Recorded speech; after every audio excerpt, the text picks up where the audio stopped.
அஸ்ஸலாமு அலைக்கும் வரஹ்மத்துல்லாஹி தஆலா வபரகாத்துஹு. தபரானிலே இடம்பெறக்கூடிய ஒரு ஹதீஸ். இறைத்தூதர் நாயகம் ஸல்லல்லாஹு அலைஹி வஸல்லம் அன்னவர்கள் கூறுகிறார்கள், மிஅராஜ் பயணத்தின் போது ஒரு வாசகத்தை சுவன வாசலில் எழுதப்பட்டிருப்பதை நான் பார்த்தேன். அதாவது அஸ்ஸதகத்து பிஅஷ்ரி அம்சாலிஹா, தான தர்மம் செய்வது அது போன்று 10 மடங்கு நன்மைகள் கொடுக்கப்படும் என்றும், வல் கரது பிஸமானியத அஷர, கடன் கொடுப்பது 18 மடங்கு நன்மைகள் கொடுக்கப்படும் என்றும் எழுதப்பட்டிருந்ததை நான் பார்த்தேன். இதற்கான காரணத்தை அறியலாமா என்று வானவர் கோமான் ஜிப்ரீல் அலைஹிஸ்ஸலாத்து வஸ்ஸலாம் அன்னவர்களிடத்தில் நாயகம் கேட்டபொழுது, ஜிப்ரீல் அலைஹிஸ்ஸலாத்து வஸ்ஸலாம் அன்னவர்கள் நாயகத்திற்கு பதில் கூறுகிறார்கள்,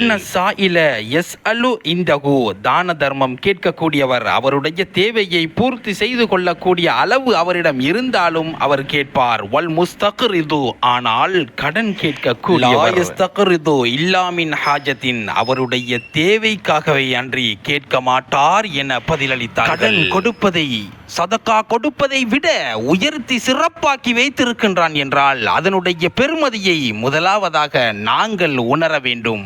ஆனால் இன்று கடன் கொடுக்கக்கூடிய அமல் கொச்சைப்படுத்தப்பட்டிருக்கிறது. கடன் கொடுத்தவர் ஒரு பாதையில் வரும் பொழுது கடன் எடுத்தவர் இன்னொரு பாதையில் வருவது, கடன் கொடுத்தவரை கண்டால் கடனை திருப்பி கொடுக்கவாகுமே என்று கடன் எடுத்தவர் அவருடைய கையடக்க தொலைபேசிகளை ஓஃப் செய்து வைப்பது, கோல் வந்தால் அழைப்பு வந்தால் கடனை கேட்டு விடுவாரே என்று எடுத்த கடைகளுக்கு சென்று சாமான்களை வாங்காமல் வேறு கடைகளுக்கு சென்று பணம் கொடுத்து சாமான்களை வாங்குவார்கள்.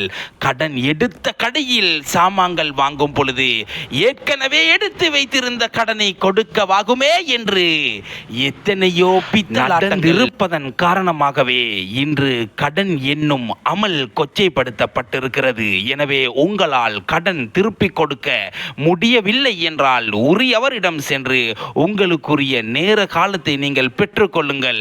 இது போன்று கீழ்த்தரமான வேலைகளை செய்து கடனுக்குரிய அமலினுடைய சிறப்பை நீங்கள் பிற மனிதர்களுக்கு மத்தியிலே இருந்து இழக்கக்கூடிய நிலைமையை உண்டாக்கிவிட வேண்டாம் என்பதை தெரிவித்துக் கொள்கிறோம்.